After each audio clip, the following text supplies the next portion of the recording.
आपण आता जाई प्रतिष्ठान आणि आई यांचं नातं आत्ताच मॅडमने आपल्याला उलगडून दाखवलं. तर आईवरची एक कविता, तिचं जे काही महत्व आहे आपल्या आयुष्यामध्ये मोठं.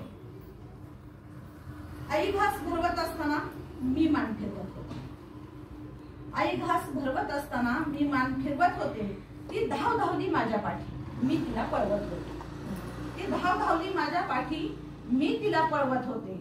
आनंदाने मुष्टे काढत सांडलेले पुसत, आनंदाने मुष्टे काढत सांडलेले पुसत, कौतुकाने रागे भरून खावं लागतं असं समजावून सांगत. कौतुकाने सांडलेले पुसत खावं लागतं असं समजावून सांगत. नजर लागू नये मला म्हणून, नजर लागू नये मला म्हणून उरलेले 4 घास तिच्याही न कळत खाऊन टाकत.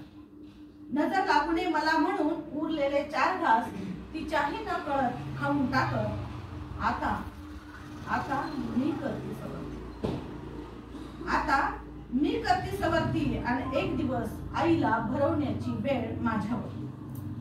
आता मी करते सवरती आणि एक दिवस आईला भरवण्याची वेळ माझ्यावर.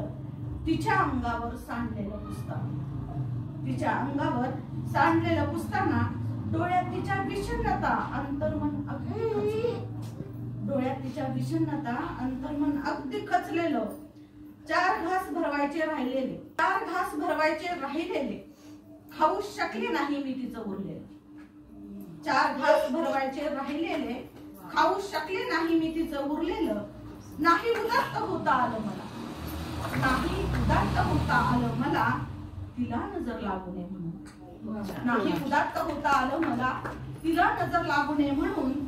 तिचे उरलेले 4 घास, तिचे उरलेले 4 घास तिच्याही न कळत खाता आले नाही मला.